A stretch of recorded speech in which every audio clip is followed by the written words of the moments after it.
और एक बार फिर से बहुत स्वागत है आप सभी का न्यूज टीवी इंडिया पे और मैं हूं आपके साथ मीनाक्षी सिसोदिया। सीधे लिए चलते हैं आपको केरलम, जहां पर प्रधानमंत्री नरेंद्र मोदी चुनावी जनसभा को संबोधित कर रहे हैं। क्या कुछ कह रहे हैं वो सुनिए। അത് നൽകുന്നു. പാലക്കാട് പറയുന്നു കേരളത്തിന് ചിന്താഗതി മാറിയിരിക്കുന്നു. ആ മാറിയ ചിന്താഗതി ഇന്ന് വലിയ ഒരു മുന്നേറ്റമായി മാറിക്കൊണ്ടിരിക്കുന്നു. ഇപ്പോൾ കേരളത്തിലെ യുവാക്കൾ അവരുടെ വിശ്വാസം ബിജെപിയിലും എൻഡിഎയിലുമാണ്. കേരളത്തിലെ സ്ത്രീ സമൂഹത്തിന്റെ സ്നേഹം ബിജെപിയോടും എൻഡിഎയോടുമാണ്. ഇപ്പോൾ കേരളത്തിലെ കൃഷിക്കാർക്ക് പ്രേമം ബിജെപിയോടും എൻഡിഎയോടുമാണ്. एनडीए सहृदगणे, इस बदलाव के पीछे केरलम की जनता का आशीर्वाद है। इसके पीछे केरलम बीजेपी के लाखों कार्यकर्ताओं की मेहनत है।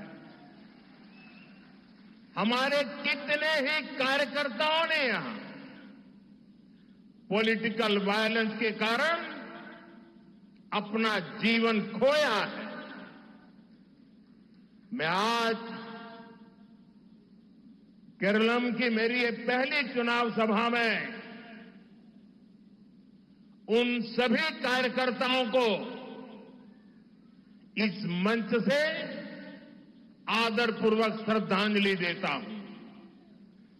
സുഹൃത്തുക്കളെ, ഈ മാറ്റത്തിന് പിന്നിൽ കേരളത്തിലെ ജനങ്ങളുടെ അനുഗ്രഹമാണ്. ഇതിന് പിന്നിൽ കേരളത്തിലെ ബിജെപിയുടെ ലക്ഷക്കണക്കിന് വരുന്ന പ്രവർത്തകരുടെ അധ്വാനമാണ്. നമ്മുടെ എത്രയോ പ്രവർത്തകർ രാഷ്ട്രീയ ആക്രമണങ്ങളിൽ ജീവൻ ബലി നൽകി. ഇന്ന് ഇവിടെ ഈ തവണത്തെ തെരഞ്ഞെടുപ്പിലെ എന്റെ ആദ്യത്തെ യോഗത്തിൽ വെച്ച് ഞാൻ ആ പ്രവർത്തകരുടെ മുമ്പിൽ പ്രണമിക്കുന്നു. एनडीए सहृदगणे, केरलम को सुंदरतम क्यों कहा जाता है, इसका एहसास हमें पालक्काड़ आते ही हो जाता है। हमारा पालक्काड़ केरलम का प्रवेश द्वार है। यहां प्रकृति की अद्भुत सुंदरता भी है, केरलम की प्राचीन जीवन संस्कृति भी है और ये केरलम की प्रतिभा और परिश्रम का एक बड़ा केंद्र भी है। यहां कल्पाती मंदिर का महत्व बताते हुए काशी का उदाहरण दिया जाता है। काशी का सांसद होने के नाते ये मेरे लिए और भी विशेष है। സുഹൃത്തുക്കളെ, കേരളം സുന്ദരമാണ് എന്ന് എന്തുകൊണ്ട് പറയുന്നു? ഇതിന്റെ തെളിവ് പാലക്കാട്ട് വരുമ്പോൾ മനസ്സിലാകും. നമ്മുടെ പാലക്കാട് കേരളത്തിന്റെ പ്രവേശന കവാടമാണ്. ഇവിടെ പ്രകൃതിയുടെ അത്ഭുതകരമായ സൗന്ദര്യമുണ്ട്. കേരളത്തിന്റെ പ്രാചീന ജീവിത സംസ്കാരമുണ്ട്. ഈ പാലക്കാട് ഇവിടം കേരളത്തിന്റെ പ്രതിഭകളുടെയും കഠിനാധ്വാനത്തിന്റെയും ഒരു വലിയ കേന്ദ്രവുമാണ്. ഇവിടെ കൽപ്പാത്തി ക്ഷേത്രത്തിന്റെ മഹത്വം പറയുമ്പോൾ സ്വാഭാവികമായും കാശിയെപ്പറ്റി, അവിടത്തെ വിശേഷങ്ങളെപ്പറ്റി പറയുന്നു. ഞാൻ കാശിയിൽ നിന്നുള്ള ലോകസഭ അംഗമാണ്. അതുകൊണ്ട് എനിക്കത് വളരെ വിശേഷപ്പെട്ടതാണ്. एनडीए सहृदगणे, मैं इस पावन भूमि को नमन करता हूं। यहां के महान संत और समाज सुधारक पूज्य श्री नारायण गुरु, पूज्य चेतम्बी स्वामीकल, पूज्य मन्नत पद्मनाभन, पूज्य महात्मा अयन काली और संत कुरियाकोस एलियास चावरा, मैं इन महान विभूतियों को भी प्रणाम करता हूं।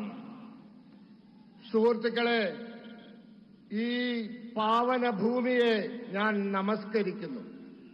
ഇവിടുത്തെ മഹാന്മാരായ സാമൂഹ്യ പരിഷ്കർത്താക്കളായ പൂജ്യ ശ്രീനാരായണ ഗുരുദേവനെ, പൂജ്യ ചട്ടമ്പി സ്വാമികളെ, പൂജ്യ മന്നത്ത് പത്മനാഭനെ, പൂജ്യ മഹാത്മാ അയ്യങ്കാളിയെ, അതോടൊപ്പം സെയിന്റ് കുര്യാക്കോസ് ഏലിയാസ് ചാവറ എന്നീ മഹാ തേജസ്വികളെ ഞാൻ പ്രണാമം ചെയ്യുന്നു. एनडे सऊद गए दशकों से केरलम स्वार्थी राजनीति के दो मुखौटों के बीच फंसा हुआ है। एक और एलडीएफ तो दूसरी ओर यूडीएफ, एक और कम्युनिस्ट तो दूसरी ओर कांग्रेस, एक भ्रष्ट तो दूसरा महाभ्रष्ट, एक सांप्रदायिक तो दूसरा महासांप्रदायिक। एलडीएफ यूडीएफ की सारी नीतियां केवल वोट बैंक पॉलिटिक्स के लिए ही होती है। इन्हें केरलम के विकास की कोई परवाह नहीं है। अब मैं आपको भरोसा देता हूं कि यहां बनने वाली बीजेपी एनडीए सरकार केरलम का तेज विकास करेगी, विकसित केरलम बनाएगी और ये मोदी की गारंटी है। What remain unchanged will change. Now Kerala will be developed. मारा तत्तो इन्हें मारूं, इन्हें केरलम वलरम। സുഹൃത്തുക്കളെ, പതിറ്റാണ്ടുകളായി കേരളം മുഖം മൂടി അണിഞ്ഞ സ്വാർത്ഥരായ രണ്ട് വിഭാഗം രാഷ്ട്രീയക്കാരുടെ വഞ്ചനയിൽപ്പെട്ട് കിടക്കുകയാണ്. ഒരു ഭാഗത്ത് എൽഡിഎഫ്, മറുഭാഗത്ത് യുഡിഎഫ്. ഒന്ന് കമ്മ്യൂണിസ്റ്റ്, മറ്റൊന്ന് കോൺഗ്രസ്. ഒന്ന് അഴിമതിക്കാർ, മറ്റേത് മഹാ അഴിമതിക്കാർ. ഒന്ന് വർഗീയവാദികൾ, മറ്റവർ ഭയങ്കര വർഗീയവാദികൾ. എൽഡിഎഫിന്റെയും യുഡിഎഫിന്റെയും എല്ലാ നയങ്ങളും വോട്ട് ബാങ്ക് രാഷ്ട്രീയത്തിന് വേണ്ടി മാത്രമാണ്. ഇവർക്ക് കേരളത്തിന്റെ വികസനത്തെപ്പറ്റി ഒരു ചിന്തയുമില്ല. ഇന്ന് ഞാൻ നിങ്ങൾക്ക് ഉറപ്പ് നൽകുന്നു, ഇവിടെ ഉണ്ടാവാൻ പോകുന്ന ബിജെപി എൻഡിഎ സർക്കാർ കേരളത്തിന്റെ ദ്രുതഗതിയിലുള്ള വികസനം സാധ്യമാക്കും. വികസിത കേരളം സൃഷ്ടിക്കും. ഇത് മോദിയുടെ ഗ്യാരണ്ടിയാണ്. എന്താണോ മാറാതിരുന്നത് അതിനി മാറും. കേരളം വികസിക്കും. മാറാത്തതിനി മാറും. കേരളം ഇനി വളരും. एनडीए सऊद गए एलडीएफ और यूडीएफ ने दशकों तक मील बांटकर केरलम को लूटा। इनके बीच एक प्रैक्टिकल समझौता रहा है। कुछ साल एलडीएफ वाले सरकार चलाएंगे, अपनी जेबें भरेंगे, उसके बाद यूडीएफ वाले आकर लूटेंगे। इनके इस गठजोड़ में हमारा केरलम उलझकर रह गया है। एनडीए सुहृदगढ़े इन दिनों कम्युनिस्ट और कांग्रेस ने मिलकर एक नया प्रोपेगेंडा शुरू किया है। कम्युनिस्ट कहते हैं कि कांग्रेस बीजेपी की बी टीम है और कांग्रेस वाले कहते हैं कम्युनिस्ट बीजेपी की बी टीम है। यानी एलडीएफ और यूडीएफ इन लोगों ने भी मान लिया है इस बार केरलम चुनाव में एक टीम अगर कोई है तो वो सिर्फ और सिर्फ बीजेपी ही है। സുഹൃത്തുക്കളെ, പതിറ്റാണ്ടുകളായി എൽഡിഎഫും യുഡിഎഫും ഒത്തുചേർന്ന് കേരളത്തെ കൊള്ളയടിച്ചു. ഇവർക്കിടയിൽ വളരെ പ്രായോഗികവും തന്ത്രപ്രധാനവുമായ ഒരു സഖ്യമുണ്ടായിരുന്നു. കുറച്ചു കാലം എൽഡിഎഫ് സർക്കാർ നടത്തും, അവരുടെ കീശ വീർപ്പിക്കും. അതുകഴിഞ്ഞ് യുഡിഎഫ് വരും, എന്നിട്ട് കൊള്ളയടിക്കും. ഈ വിചിത്ര സഖ്യത്തിൽ നമ്മളുടെ കേരളം കുടുങ്ങിക്കിടന്നു. സുഹൃത്തുക്കളെ, ഈ അടുത്ത കാലത്ത് കമ്മ്യൂണിസ്റ്റും കോൺഗ്രസും കൂടി ഒരു പുതിയ പ്രചരണം തുടങ്ങിയിട്ടുണ്ട്. കമ്മ്യൂണിസ്റ്റുകാർ പറയുന്നു കോൺഗ്രസ് ബിജെപിയുടെ ബി ടീമാണെന്ന്. കോൺഗ്രസുകാർ പറയുന്നു കമ്മ്യൂണിസ്റ്റുകാർ ബിജെപിയുടെ ബി ടീമാണെന്ന്. എന്ന് വെച്ചാൽ രണ്ടുപേരും ഒരു കാര്യം സമ്മതിച്ചിട്ടുണ്ട്: ഇത്തവണത്തെ തെരഞ്ഞെടുപ്പിൽ എ ടീമായി ആരെങ്കിലും ഉണ്ടെങ്കിൽ അത് ബിജെപിയാണ്, ബിജെപി മാത്രമാണ്. एनडीए सौरभ गढ़े केरलम में एलडीएफ यूडीएफ दोनों ही बीजेपी पर निशाना साध रहे हैं।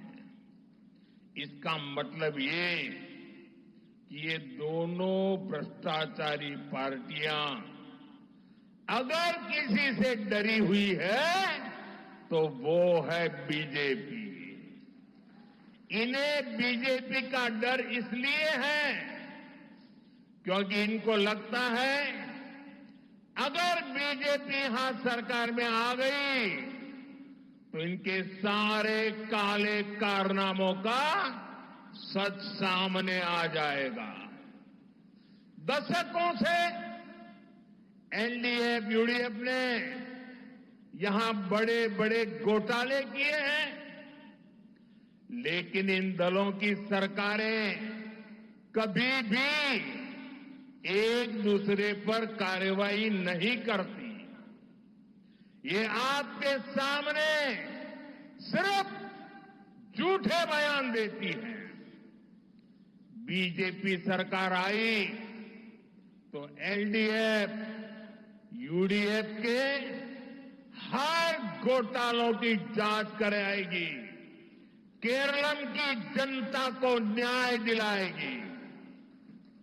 इसलिए ये दोनों गठबंधन केरलम में बीजेपी सरकार बनने के डर से, ये जन सैलाब के समर्थन से इनकी नींद हराम हो गई है, ये डर रहे हैं। സുഹൃത്തുക്കളെ, കേരളത്തിൽ എൽഡിഎഫും യുഡിഎഫും ബിജെപിക്ക് നേരെ ഉന്നം വയ്ക്കുകയാണ്. ഇതിന്റെ അർത്ഥം ഈ രണ്ട് അഴിമതിക്കാരും ആരെങ്കിലും ഭയക്കുന്നുണ്ടെങ്കിൽ അത് ബിജെപിയെ മാത്രമാണ്. ഇവർ ബിജെപിയെ ഭയക്കുന്നതിന്റെ കാരണം ഇവർക്കൊരു കാര്യം മനസ്സിലാവുന്നുണ്ട്: കേരളത്തിൽ ബിജെപി സർക്കാർ ഉണ്ടാക്കുന്ന പക്ഷം ഇവരുടെ എല്ലാ കള്ളത്തരങ്ങളും പുറത്തു കൊണ്ടുവരും. പതിറ്റാണ്ടുകളായി എൽഡിഎഫും യുഡിഎഫും വലിയ വലിയ കുംഭകോണങ്ങൾ നടത്തിയിട്ടുണ്ട്. എന്നാൽ ഒരിക്കലും ഇവർ പരസ്പരം നിയമ നടപടികൾ സ്വീകരിച്ചിട്ടില്ല.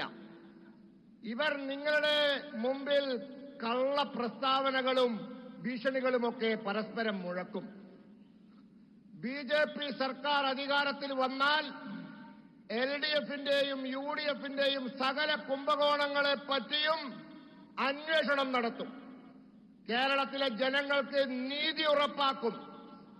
ഇതറിയുന്നത് കൊണ്ട് ഈ രണ്ട് മുന്നണികളും കേരളത്തിൽ ബിജെപി സർക്കാർ വരുന്നതിനെപ്പറ്റി ആലോചിച്ച് ഭയപ്പെടുന്നു. ഇന്നിവിടെ കൂടിയിട്ടുള്ള ഈ വലിയ ജനക്കൂട്ടം അവരുടെ മനസ്സുകളിൽ ഭയം സൃഷ്ടിക്കുകയാണ്. एनडीए सुहृदगढ़े चुनाव में पर्दे के पीछे कौन किसकी बी टीम है, ये केरलम के लोगों के सामने इसकी भी सच्चाई में आज रखने वाला हूं. कांग्रेस और कम्युनिस्ट पूरे देश में एक दूसरे से गठबंधन करते हैं. बिहार देख लीजिए, झारखंड देख लीजिए, आंध्र प्रदेश से लेकर मणिपुर, त्रिपुरा, असम तक कांग्रेस और कम्युनिस्ट का गठबंधन होता है. इंडिया अलायंस में सब साथ में है. दिल्ली में सरकार साथ में चलाई थी, तमिलनाडु में भी ये दोनों एक साथ अलायंस में है. लेकिन यहां केरलम में कांग्रेस और लेफ्ट वाले एक दूसरे को झूठी गाली देते हैं. इसलिए आपको, मेरे केरलम के भाई बहनों को, इन दोनों से ही सावधान रहना है. സുഹൃത്തുക്കളെ, തെരഞ്ഞെടുപ്പിൽ കർട്ടന് പിറകിൽ ആരാരുടെ ബി ടീമാണ് എന്ന് ഞാൻ ഇന്ന് കേരളത്തിലെ ജനങ്ങളുടെ മുമ്പിൽ പറയാം. ആ സത്യം ഞാൻ പറയാം. കോൺഗ്രസും കമ്മ്യൂണിസ്റ്റും രാജ്യത്ത് മുഴുവൻ പരസ്പര സഖ്യത്തിലാണ്. ബീഹാർ, ജാർഖണ്ഡ്, ആന്ധ്രാപ്രദേശ് തുടങ്ങി മണിപ്പൂർ, ത്രിപുര, ആസാം വരെ ഇവർ തമ്മിൽ സഖ്യമുണ്ട്. ഇന്ത്യ സഖ്യമുണ്ട്. പണ്ടിവർ ഡൽഹിയിൽ ഒരുമിച്ച് ഭരിച്ചിരുന്നു. തമിഴ്നാട്ടിലും ഇവർ തമ്മിൽ സഖ്യത്തിലാണ്. എന്നാൽ കേരളത്തിൽ കോൺഗ്രസും ഇടതും പരസ്പരം വ്യാജ ആരോപണങ്ങളും അതോടൊപ്പം ചീത്തവിളിയും നടത്തും. അതുകൊണ്ട് നിങ്ങൾ, ഈ കേരളത്തിലെ സഹോദരി സഹോദരന്മാരോട് എനിക്ക് പറയാനുള്ളത്, ഈ രണ്ടു കൂട്ടരെയും നിങ്ങൾ സൂക്ഷിക്കണം എന്നുള്ളതാണ്. एनडीए सुहृदगढ़े केरलम में टीम बीजेपी और टीम एनडीए सरकार बनाने के लिए मैदान में है. हम केरलम की जनता के आशीर्वाद से, आप सबके आशीर्वाद से यहां सरकार बनाएंगे और हम केरलम की सेवा में कोई कोर कसर बाकी नहीं छोड़ेंगे. एनडीए का लक्ष्य है केरलम के लोगों के सपने पूरे करना. हमने केंद्र में रहते हुए केरलम के विकास के लिए हर प्रयास किए हैं. जब कांग्रेस केंद्र सरकार में थी, तब केरलम को केंद्र से 10 साल में जितना पैसा मिला, हमने उससे 5 गुना ज्यादा बजट केरलम को दिया है. अर्बन डेवलपमेंट, रोड निर्माण, रेलवे विकास, एग्रीकल्चर डेवलपमेंट, जल जीवन मिशन, पीएम आवास, ये पैसा हर क्षेत्र के लिए दिया गया. लेकिन यहां की राज्य सरकार ने इस पैसे का सही इस्तेमाल नहीं किया. इन पैसों पर आपका अधिकार था, उन्होंने लूटने का काम किया है. സുഹൃത്തുക്കളെ, കേരളത്തിൽ ടീം ബിജെപിയും ടീം എൻഡിഎയും സർക്കാർ ഉണ്ടാക്കാനുള്ള മത്സരത്തിൽ മൈതാനത്തിൽ ഇറങ്ങിയിരിക്കുകയാണ്. നമ്മൾ കേരളത്തിലെ ജനങ്ങളുടെ അനുഗ്രഹത്താൽ സർക്കാർ ഉണ്ടാക്കുക തന്നെ ചെയ്യും. എന്നിട്ട് നമ്മൾ കേരളത്തെ സേവിക്കാൻ ആവശ്യമായ എല്ലാ കാര്യങ്ങളും ചെയ്യും. ഒന്നും ബാക്കി വെക്കില്ല. ബിജെപിയുടെ ലക്ഷ്യം കേരളത്തിലെ ജനങ്ങളുടെ സ്വപ്നം പൂർത്തീകരിക്കുക എന്നതാണ്. നമ്മൾ കേന്ദ്രത്തിൽ ഭരണത്തിൽ ഇരുന്നുകൊണ്ട് കേരളത്തിന്റെ വികസനത്തിനായി എല്ലാ ശ്രമവും നടത്തിയിട്ടുണ്ട്. കോൺഗ്രസുകാർ കേന്ദ്രത്തിലിരിക്കുമ്പോൾ എത്ര പൈസയാണോ 10 വർഷം കൊണ്ട് കേരളത്തിന് കൊടുത്തത്, അതിന്റെ 5 ഇരട്ടിയിലധികം പണം നമ്മൾ കേന്ദ്രത്തിലിരിക്കുമ്പോൾ കേരളത്തിന് കൊടുത്തിട്ടുണ്ട്. നഗരവികസനം, റോഡ് നിർമ്മാണം, റെയിൽവേയുടെ വികസനം, കൃഷിയുടെ വികസനം, പുരോഗതി, ജൽജീവൻ മിഷൻ, പ്രധാനമന്ത്രി ആവാസ് യോജന, നമ്മൾ എല്ലാ മേഖലയ്ക്കും ഈ പണം കൊടുത്തിട്ടുണ്ട്. എന്നാൽ സംസ്ഥാന സർക്കാർ ഈ പണം ശരിയായ രീതിയിൽ ചെലവാക്കിയിട്ടില്ല. അവർ നിങ്ങൾക്ക് അധികാരപ്പെട്ട പണം കൊള്ളയടിക്കുകയായിരുന്നു. एनडीए सौहृदगढ़े आज केरलम पर 5 लाख करोड़ रुपए से ज्यादा का कर्ज हो गया है। 10 साल में ये कर्ज 3 गुने से ज्यादा बढ़ा है। ऐसे में केरलम के लोग सवाल पूछ रहे हैं, केरलम के हिस्से का, जनता की मेहनत का ये पैसा कहां जा रहा है? जवाब एक ही है, एलडीएफ वालों की जेबों में। जब यहां एनडीए सरकार आएगी तो भ्रष्टाचारियों से ये पैसा वसूला जाएगा और केरलम की जनता के विकास में लगाया जाएगा। സുഹൃത്തുക്കളെ, ഇന്ന് കേരളം 5 ലക്ഷം കോടി രൂപയിലധികം കടം കയറിയ അവസ്ഥയിലാണ്. കഴിഞ്ഞ 10 വർഷം കൊണ്ട് കടം 3 ഇരട്ടിയിലധികമായി. ഇപ്പോൾ കേരളത്തിലെ ജനങ്ങൾ ചോദ്യം ചോദിക്കുകയാണ്, കേരളത്തിന് അവകാശപ്പെട്ട പണം, കേരളത്തിലെ ജനങ്ങളുടെ അധ്വാനത്തിന്റെ വിലയായ പൈസ എവിടെ പോയി എന്ന്. ഇതിനൊരൊറ്റ ഉത്തരമേ ഉള്ളൂ, എൽഡിഎഫുകാരുടെ കീശയിൽ പോയി. ഇവിടെ എൻഡിഎ സർക്കാർ വന്നാൽ അഴിമതിക്കാരുടെ കയ്യിൽ നിന്നും അവർ മോഷ്ടിച്ച പൈസ തിരിച്ചുപിടിക്കും. എന്നിട്ട് ആ പൈസ കേരളത്തിലെ ജനങ്ങളുടെ വികസനത്തിനായി ചെലവഴിക്കും.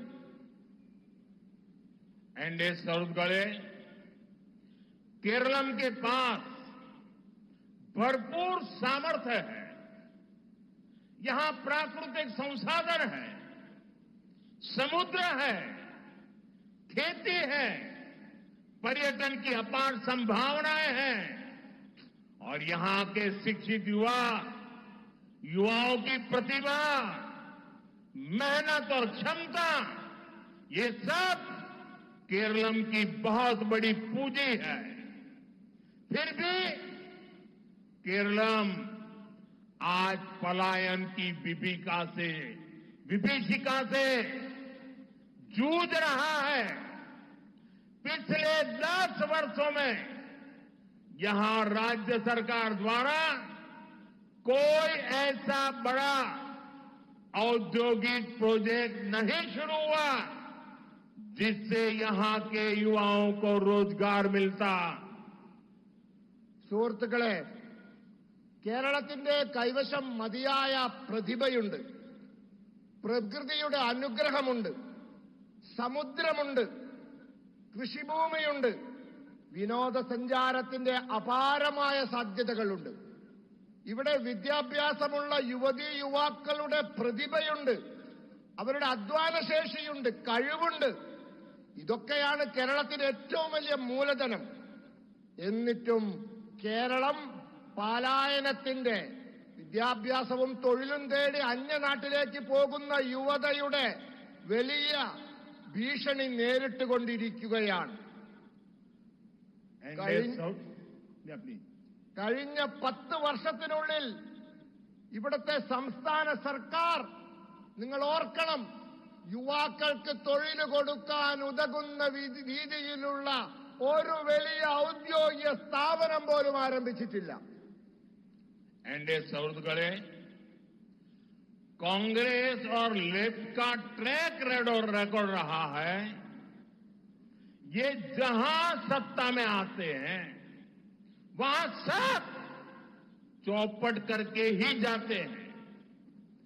बंगाल में लेफ्ट ने क्या किया ये पूरा देश जानता है। त्रिपुरा में लेफ्ट ने क्या किया पूरा देश जानता है। कांग्रेस ने देश भर में क्या किया ये भी सबने देखा है।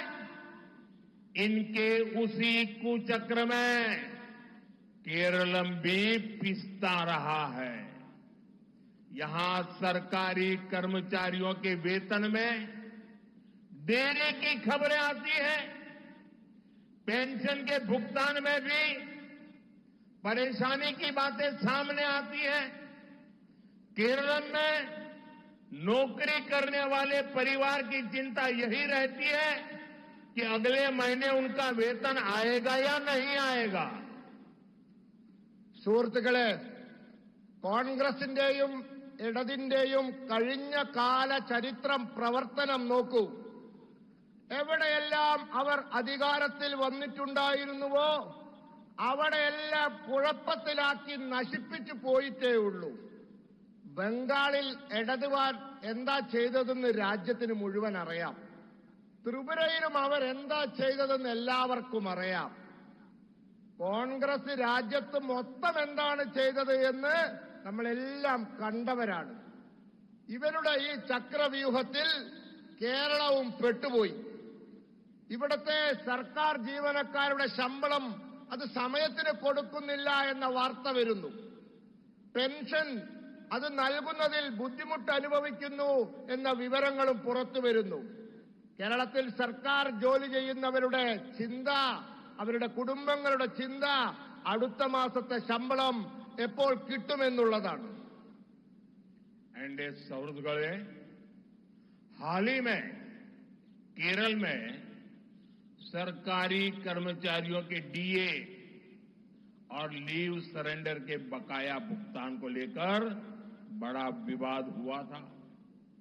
कांग्रेस इस सब के लिए लेफ्ट वालों पर हमला करती है, लेकिन जिन राज्यों में कांग्रेस की सरकार है वहां भी हालात इतने ही बुरे हैं।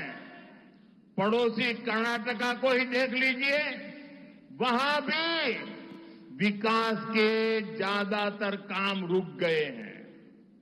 हिमाचल प्रदेश भी अब आर्थिक संकट में है। यही कांग्रेस का गवर्नेंस मॉडल है। സുഹൃത്തുക്കളെ, കേരളത്തിലെ സർക്കാർ ജീവനക്കാരുടെ ഡിഎയും ലീവ് സറണ്ടറിനും നൽകുന്ന പണത്തെപ്പറ്റി വലിയ വിവാദമുണ്ടായി. കോൺഗ്രസുകാർ ഇതിനെയൊക്കെ ഇടതുപക്ഷത്തിന് കുറ്റം പറയുക ചെയ്യാം. എന്നാൽ കോൺഗ്രസുകാർ ഏതൊക്കെ സംസ്ഥാനത്ത് സർക്കാർ ഉണ്ടാക്കിയിട്ടുണ്ടോ അവിടെയെല്ലാം ഇതേപോലെ മോശമാണ് അവസ്ഥ. അയൽ സംസ്ഥാനമായ കർണാടകത്തിൽ നോക്കൂ, അവിടുത്തെ വികസന പ്രവർത്തനങ്ങളൊക്കെ നിന്നുപോയിരിക്കുന്ന സ്ഥിതിയാണ്. ഹിമാചൽ പ്രദേശും ഇപ്പോൾ വലിയ സാമ്പത്തിക പ്രതിസന്ധിയിലാണ്. ഇതാണ് കോൺഗ്രസിന്റെ ഭരണ മാതൃക. एनडीए सुहृदगळे पालक्कड़ में यहां 22 साल तक लेफ्ट के एमएलए रहे। करीब 5 दशक कांग्रेस समर्थक एमएलए रहे, लेकिन इतने वर्षों में इस क्षेत्र का विकास नहीं हुआ। जैसे ही केंद्र में बीजेपी की सरकार आई, पालक्काड़ में केरलम में को पहला आईआईटी मिला। हम यहां रेलवे स्टेशन अपग्रेड करा रहे हैं, नेशनल हाईवे को आधुनिक बना रहे हैं। हम पालक्काड़ में स्मार्ट इंडस्ट्रियल सिटी भी बनवा रहे हैं। इससे पालक्काड़ के स्थानीय युवाओं के लिए रोजगार के नए अवसर बनेंगे। സുഹൃത്തുക്കളെ, പാലക്കാട് 22 വർഷം ഈ മണ്ഡലത്തെ പ്രതിനിധീകരിച്ചത് ഇടത് MLA-മാരായിരുന്നു. ഏതാണ്ട് 5 പതിറ്റാണ്ട് കോൺഗ്രസ് MLA-മാരായിരുന്നു ഈ മണ്ഡലത്തെ പ്രതിനിധീകരിച്ചത്. എന്നിട്ടും ഈ മണ്ഡലത്തിന് വികസനമുണ്ടായില്ല. എന്നാൽ കേന്ദ്രത്തിൽ BJP സർക്കാർ വന്നതോടുകൂടി പാലക്കാട്ട് കേരളത്തിലെ ആദ്യത്തെ IIT വന്നു. ഇവിടത്തെ റെയിൽവേ സ്റ്റേഷൻ നാം പുനർനിർമ്മിച്ചുകൊണ്ടിരിക്കുന്നു. ദേശീയ ഹൈവേ ആധുനികവൽക്കരിക്കുന്നു. ഈ പാലക്കാടിന് സ്മാർട്ട് ഇൻഡസ്ട്രിയൽ സിറ്റിയും ഇതാ നിർമ്മിക്കാൻ പോവുകയാണ്. ഇതിലൂടെ പാലക്കാട്ടെ തദ്ദേശവാസികളായ യുവാക്കൾക്ക് ജോലിക്കുള്ള പുതിയ അവസരങ്ങൾ തുറക്കുകയാണ്. एनडीए सौरगढ़े बीजेपी ने हमेशा विमेन लेड डेवलपमेंट के अप्रोच को बढ़ावा दिया है, चाहे फाइनेंशियल इंक्लूजन हो, हेल्थ केयर हो या हाउसिंग। आज केंद्र सरकार की योजनाओं में सबसे ज्यादा प्राथमिकता महिलाओं को मिलती है। महिलाओं को विधानसभा और संसद में भागीदारी मिले, इसके लिए हमने नारी शक्ति बंधन अधिनियम पास भी किया है। സുഹൃത്തുക്കളെ, BJP എപ്പോഴും മഹിളകളാൽ നയിക്കപ്പെടുന്ന വികസനമെന്ന സങ്കല്പത്തിന് മുൻതൂക്കം കൊടുക്കുന്നു. അത് സാമ്പത്തിക സമത്വത്തിന്റെ കാര്യത്തിലായാലും ആരോഗ്യ സംരക്ഷണത്തിന്റെ കാര്യത്തിലായാലും ഗൃഹനിർമ്മാണത്തിന്റെ കാര്യത്തിലായാലും ശരി. ഇന്ന് കേന്ദ്ര സർക്കാരിന്റെ പദ്ധതികളിൽ ഏറ്റവും കൂടുതൽ പ്രാധാന്യം മഹിളകൾക്കാണ് കിട്ടുന്നത്. മഹിളകൾക്ക് നിയമസഭകളിലും പാർലമെന്റിലും അധിക പ്രാതിനിധ്യം കിട്ടാൻ വേണ്ടി, അത് ഉറപ്പുവരുത്താൻ വേണ്ടി മഹിളകൾക്ക് നിയമസഭയിലും പാർലമെന്റിലും നാം കൃത്യമായ പ്രാതിനിധ്യം ഉറപ്പുവരുത്താൻ നാരി ശക്തി अधिनियम പാസാക്കിയിരിക്കുകയാണ്. एनडीए सौरगढ़े एनडीए ने अपने संकल्प की वजह से एक साधारण परिवार की बेटी को देश के सर्वोच्च पद तक पहुंचाया है। दूसरी ओर कांग्रेस पालक्काड़ में ही आपने देखा है, इनके नेता ही महिलाओं की सुरक्षा के लिए खतरा बन गए हैं। कल ही कांग्रेस को अपने एक और नेता को महिला शोषण के गंभीर आरोप के बाद मजबूरी में पार्टी से निकालना पड़ा है। यही इन पार्टियों की सच्चाई है, जिससे केरलम की महिलाओं को सावधान रहना है। NDA കാഴ്ചപ്പാടിന് അനുസൃതമായി നാം ഒരു സാധാരണ കുടുംബത്തിലെ പെൺകുട്ടിയെ രാജ്യത്തിന്റെ ഏറ്റവും ഉന്നതമായ പദവിയിലെത്തിച്ചു.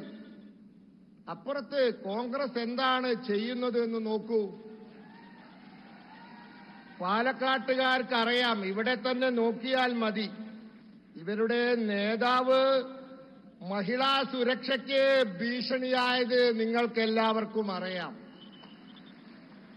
കൂടാതെ ഇന്നലെ മറ്റൊരു കോൺഗ്രസ് നേതാവ് മഹിളകളെ ഉപദ്രവിച്ചതിന്റെ പേരിൽ അവരുടെ പാർട്ടിക്ക് ഗതികേട് കൊണ്ട് പാർട്ടിയിൽ നിന്ന് പുറത്താക്കേണ്ടി വന്നിരിക്കുകയാണ്. ഇതൊക്കെ ഈ പാർട്ടികളുടെ യഥാർത്ഥ അവസ്ഥയാണ്. എനിക്ക് കേരളത്തിലെ സ്ത്രീകളോട് പറയാനുള്ളത്, നിങ്ങൾ ഇവരെ സൂക്ഷിക്കണമെന്നാണ്. यहां एक छोटी बच्ची बहुत बढ़िया कमल का निशान और मुझे भी पेंट कर दिया है। बेटी तुमने बनाया है? अच्छा, शाबाश। मेरे एसपीजी के लोगों को दे दो, अगर तुम्हारा एड्रेस होगा तो मैं तुम्हें चिट्ठी लिखूंगा। അതിന്റെ പിറകിൽ താങ്കളുടെ അഡ്രസ് എഴുതും. അഡ്രസ് എഴുതിയാൽ ബഹുമാനപ്പെട്ട പ്രധാനമന്ത്രി താങ്കൾക്ക് കത്തയക്കും. അഡ്രസ് എഴുതിയിട്ട് കൊടുക്കും. थैंक यू बेटा।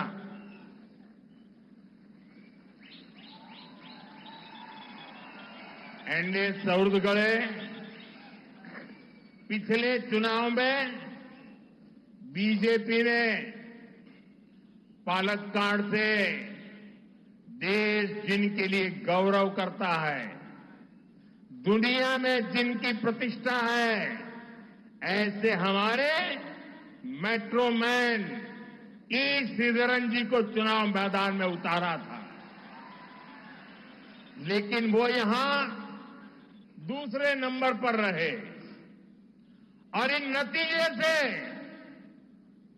हम दिल्ली में जितने दुखी हुए उससे ज्यादा मेरे पालक्काड़ के भाई बहन दुखी हुए थे।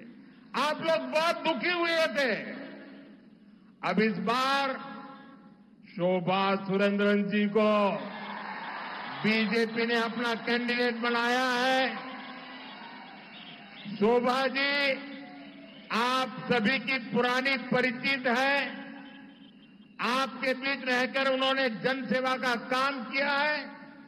इस बार उन्हें रिकॉर्ड वोटों से विजयी बनाना है और मेरे जो साथी बैठे हैं उनको भी भारी मतों से विजयी बनाना है। സുഹൃത്തുക്കളെ, കഴിഞ്ഞ തെരഞ്ഞെടുപ്പിൽ പാലക്കാട്ട് നിന്ന് ബിജെപി രാഷ്ട്രം തങ്ങളുടെ അഭിമാനമായി കാണുന്ന, ലോകം വളരെ ആരാധനയോടെ നോക്കിക്കാണുന്ന ശ്രീ മെട്രോമാൻ ശ്രീ ഇ ശ്രീധരൻജിയെ ഇവിടെ തെരഞ്ഞെടുപ്പിൽ മത്സരിപ്പിച്ചു. എന്നാൽ അദ്ദേഹം രണ്ടാം സ്ഥാനത്തെത്തി. ഈ ഫലത്തിൽ ഞങ്ങളൊക്കെ ഡൽഹിയിലിരുന്ന് എത്രയും വിഷമിച്ചുവോ അത്രയും നിങ്ങൾ പാലക്കാട്ടുകാരും വിഷമിച്ചിരുന്നു. ഇത്തവണ ശോഭ സുരേന്ദ്രൻജിയെ ബിജെപി സ്ഥാനാർത്ഥിയാക്കിയിരിക്കുകയാണ്. ശോഭാജി നിങ്ങളുടെ എല്ലാം പഴയ പരിചയക്കാരിയാണ്. അവർ നിങ്ങളുടെ കൂടെ നിന്ന് ജനസേവനം ചെയ്തിട്ടുണ്ട്. ഇത്തവണ അവരെ റെക്കോർഡ് ഭൂരിപക്ഷത്തിൽ വിജയിപ്പിക്കണം. അവരോടൊപ്പം ഇവിടെ ഇരിക്കുന്ന മറ്റു സ്ഥാനാർത്ഥികളെയും നിങ്ങൾ വലിയ ഭൂരിപക്ഷത്തിൽ വിജയിപ്പിക്കണം. साथियों, पालक्काड़ को केरलम का नेल्लारा कहा जाता है। इसकी ये पहचान बनाने के पीछे हमारे किसान भाई बहनों की मेहनत है। लेकिन केरलम का वही किसान आज संघर्ष कर रहा है। आप सब जानते हैं, धान की खरीद में यहां बार बार देरी होती है, भुगतान समय पर नहीं मिलता। हजारों किसान इस अव्यवस्था से परेशान है। സുഹൃത്തുക്കളെ, പാലക്കാട് കേരളത്തിന്റെ നെല്ലറ എന്നാണ് അറിയപ്പെടുന്നത്. ഈ വിശേഷണം പാലക്കാടിന് ലഭിച്ചത് നമ്മുടെ കൃഷിക്കാരുടെ കഠിനാധ്വാനം കൊണ്ടാണ്. എന്നാൽ കേരളത്തിലെ കൃഷിക്കാർ ഇന്ന് സമരത്തിലാണ്. तो 9 अप्रैल को आपको बता दें कि केरल में चुनाव होने हैं। इसी कड़ी में जो पार्टियां हैं वो अपने अपने दांव पेच खेलने में जुटी हुई हैं। इसी कड़ी में आज पीएम नरेंद्र मोदी केरल पहुंचे, जहां पलक्कड़ में उन्होंने जनसभा को संबोधित किया। केरल चुनाव में सियासी घमासान अपने चरम पर पहुंचता हुआ दिखाई दे रहा है और अब नरेंद्र मोदी ने खुद मैदान संभाल लिया है। त्रिशूर में पीएम मोदी की रैली को लेकर जबरदस्त माहौल बना, जहां उन्होंने बीजेपी और एनडीए के समर्थन में जोरदार हुंकार भरी। इस दौरान खास फोकस महिला उम्मीदवार पद्मजा वेणुगोपाल और शोभा सुरेंद्रन पर रहा। वहीं पद्मजा और उनके भाई के मुरलीधरन के बीच मुकाबला इस चुनाव का सबसे दिलचस्प चेहरा बन गया है। पीएम मोदी ने अपने संबोधन में विकास और सुशासन को मुद्दा बनाते हुए महिला वोटर्स को साधने की कोशिश की। रैली के बाद अब उनका फोकस असम और पुडुचेरी के कार्यकर्ताओं से वर्चुअल जुड़ाव पर भी बना हुआ है, जिससे चुनावी अभियान को और तेज किया जा रहा है। तो आज पीएम मोदी ने केरल में जनसभा को संबोधित किया और लगातार जो सरकार है वहां की उसको जमकर घेरा।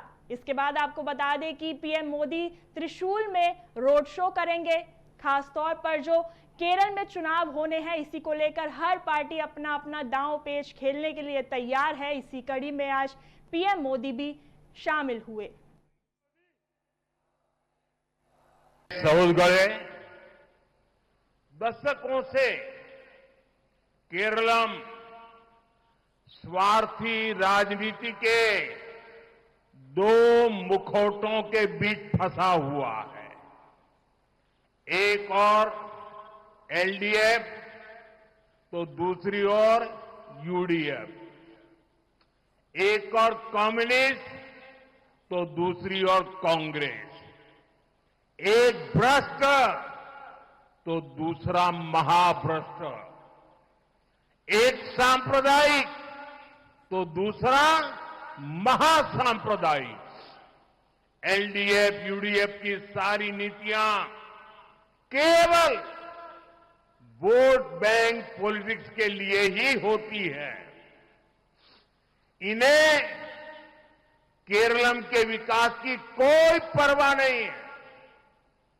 अब मैं आपको भरोसा देता हूं कि यहां बनने वाली बीजेपी एनडीए सरकार केरलम का तेज विकास करेगी, विकसित केरलम बनाएगी और ये मोदी की गारंटी है। What remain unchanged will change. Now Kerala will be developed. मारा तत्तो इन्हें मारूं, इन्हीं केरलम वलरम।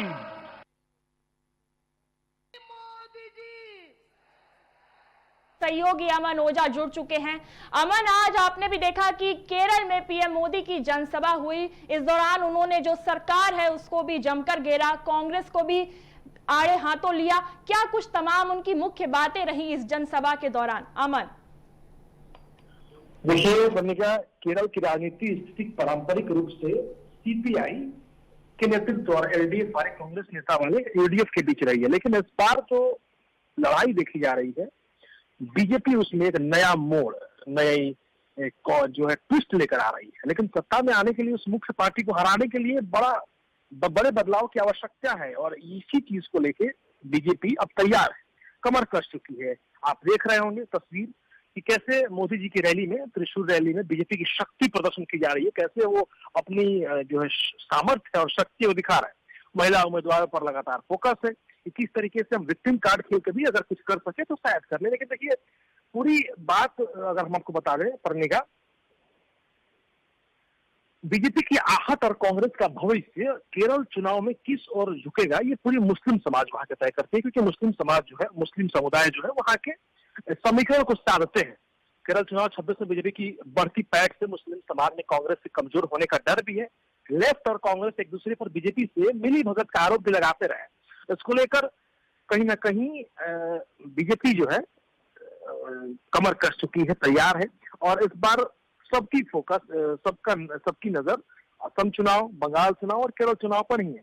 आगामी 9 अप्रैल को मतदान होना है और इस चुनाव में बीजेपी विकास और कल्याणकारी राजनीतियों के मुद्दे पर जनता के बीच एक विकल्प भी पेश कर रही है और महिलाओं को आगे कर उन पर टोटल फोकस है कि किसी प्रकार से कोई भी चीज है जो चूक ना पाए। इस बार देखिए इतना आसान नहीं होगा पढ़ने का कि बीजेपी केरल में अपनी सरकार बना पाए, अपनी जगह बना पाए। वहां तो सीपीआई जो है पहले से ही तैनात है, पहले से ही किलाबंदी करके रखी हुई है। इतना आसान नहीं होगा कि एलडीएफ की सरकार को, कम्युनिस्ट पार्टी को इतने आसानी से तोड़ देना, हिला देना, क्योंकि केरल सरकार पहले से ही वहां पे मजबूत है। पढ़ने का लिए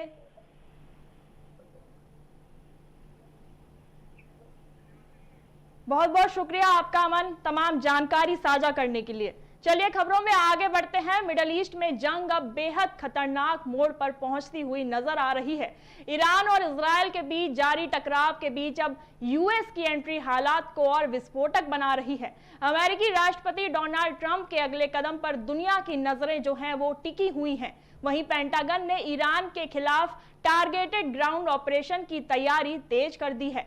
रणनीति साफ है, पूरे युद्ध की बजाय ईरान के अहम सैन्य ठिकानों, मिसाइल सिस्टम और समुद्री बेस पर तेज और सटीक हमला।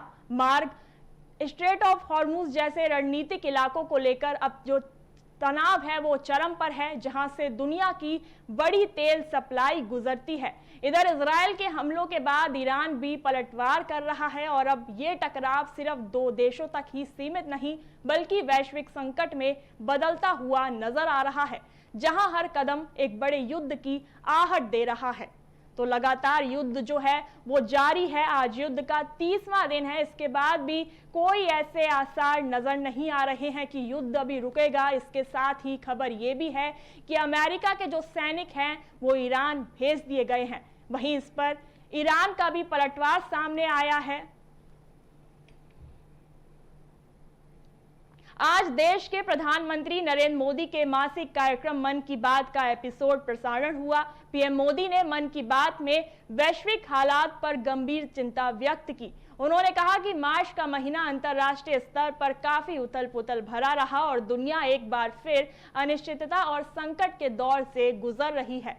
प्रधानमंत्री ने विशेष रूप से स्ट्रेट ऑफ हॉर्मुज में बढ़ते हुए तनाव और ईरान, यूएस और इजरायल के बीच जारी संघर्ष का उल्लेख किया। उन्होंने नागरिकों से अपील की कि वो किसी भी प्रकार की अफवाहों से दूर रहें और केवल प्रामाणिक और विश्वसनीय स्रोतों से प्राप्त जानकारी पर ही विश्वास करें। इसके साथ ही प्रधानमंत्री ने खाड़ी देशों के प्रति आभार व्यक्त करते हुए कहा कि वहां रह रहे लगभग 1 करोड़ भारतीय नागरिकों को हर संभव सहयोग और सुरक्षा प्रदान की जानी चाहिए। उन्होंने आशा जताई कि वैश्विक स्तर पर शांति और स्थिरता शीघ्र बहाल होगी।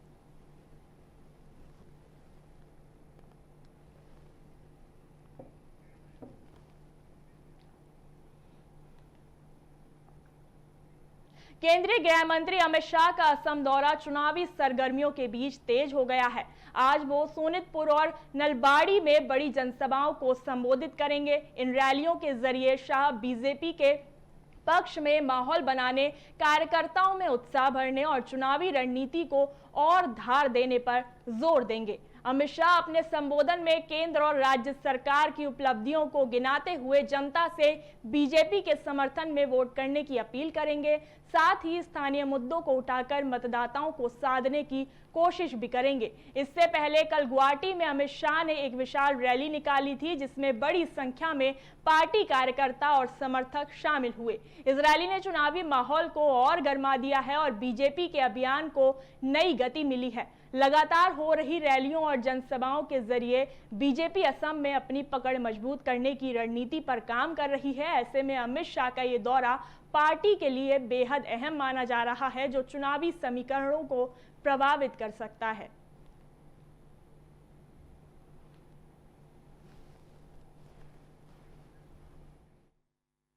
निकालेंगे। अभी देश भर में एसआईआर हो रहा है।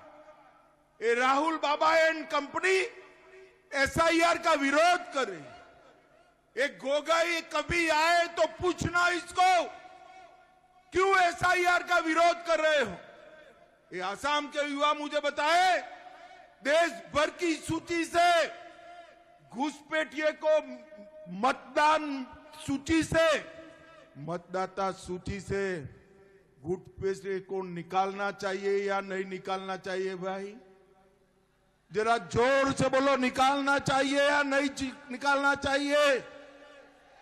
ये गौरव गोगाई उनको बचाना चाहते हैं और आसाम की जनता के वोट मांग रहे हैं। गौरव बाबू सुन लो, आसाम की जनता के सामने स्पष्ट करो, आप घुसपैठियों के साथ हो या घुसपैठियों के खिलाफ। दो काम एक साथ नहीं हो सकता। मुझे बताओ भाई, सोनितपुर वालों जो घुसपैठियों के साथ है, उसको सोनितपुर का वोट मिल सकता है क्या? अरे जोर से बोलो, मिल सकता है क्या? बीजेपी अध्यक्ष नितिन नबीन असम दौरे पर हैं, जहां वो पार्टी के समर्थन में जोरदार प्रचार प्रसार कर रहे हैं। चुनावी माहौल के बीच नबीन लगातार जनसंपर्क और सभाओं के जरिए मतदाताओं तक पहुंच बना रहे हैं। आज नितिन नबीन तिनसुकिया और धेमाजी में जनसभाओं को संबोधित करेंगे। इन सभाओं के माध्यम से वो बीजेपी की नीतियों और सरकार की उपलब्धियों को जनता के सामने रखेंगे। साथ ही पार्टी के पक्ष में मतदान की अपील भी करेंगे। बीजेपी अध्यक्ष का ये दौरा पार्टी के चुनावी अभियान को गति देने के लिए अहम माना जा रहा है। लगातार रैलियों और सभाओं के जरिए संगठन को मजबूत करने और कार्यकर्ताओं में जोश भरने की कोशिश भी की जा रही है, जिससे असम में बीजेपी की स्थिति और मजबूत हो सके।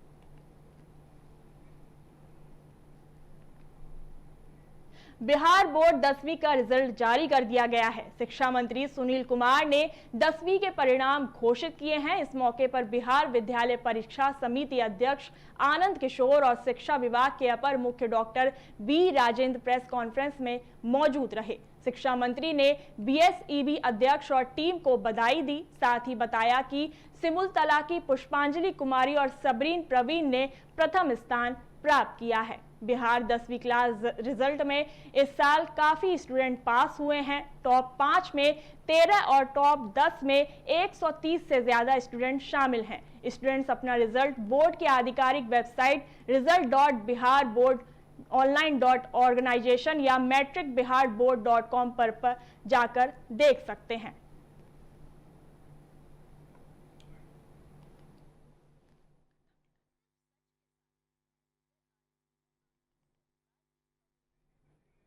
तो आज मैट्रिक का रिजल्ट जारी हो चुका है। इसमें बेटियों ने फिर से बाजी मारी है। बेटियां जो हर बार नाम रोशन करती हैं, इस बार भी बेटियों ने बाजी मारी है और लगातार आप रिजल्ट देख सकते हैं किस तरीके से बेटियों ने इस बार रिजल्ट में बाजी मारी है। सिमुलतला की बेटी ने प्रथम स्थान प्राप्त किया है। तो बिहार बोर्ड के 10वीं का रिजल्ट आज जारी किया गया, जिसमें बेटियों ने एक बार फिर अपना परचम लहराया है। जो छात्र हैं वो result.bihar.organization पर जाकर अपना रिजल्ट चेक कर सकते हैं। पश्चिम बंगाल के पुरुलिया में एक जनसभा के दौरान मुख्यमंत्री ममता बनर्जी ने लक्ष्मी भंडार योजना को लेकर बड़ा बयान दिया है। उन्होंने कहा कि राज्य की माताओं और बहनों को इस योजना के तहत लगातार आर्थिक सहायता मिल रही है और ये सुविधा तभी जारी रहेगी जब टीएमसी सत्ता में बनी रहेगी। ममता बनर्जी ने बीजेपी पर निशाना साधते हुए कहा कि चुनाव से पहले थोड़ी मदद दी जा सकती है, लेकिन बाद में इसे बंद किया जा सकता है। उन्होंने लोगों से सवाल किया कि उन्हें एक दिन की मदद चाहिए या फिर आजीवन सहायता। একদিন চান না 365 দিন চান, 5 বছর চান, সারা জীবন চান। আমরা লক্ষ্মীর ভান্ডার সারা জীবনের জন্য করে দিয়েছি। সারা জীবন মা ভাই মা বোনেরা আমার লক্ষ্মীর ভান্ডার পাবেন, কারণ ঘরে ঘরে আমার লক্ষ্মী, ঘরে ঘরে সরস্বতী, ঘরে ঘরে বিদ্যাবতী, ঘরে ঘরে সতী সাবিত্রী, ঘরে ঘরে রোশনারা, ঘরে ঘরে জাহানারা, ঘরে ঘরে বাউরি, ঘরে ঘরে বাগদি, ঘরে ঘরে কুম্ভকার, ঘরে ঘরে টুডু, ঘরে ঘরে লোধা, ঘরে ঘরে সবাই আছে। फिलहाल के लिए मेरे साथ इस बुलेटिन में बस इतना ही। बाकी देश और दुनिया की तमाम बड़ी खबरों के लिए देखते रहिए न्यूज़ टीवी इंडिया। नमस्कार।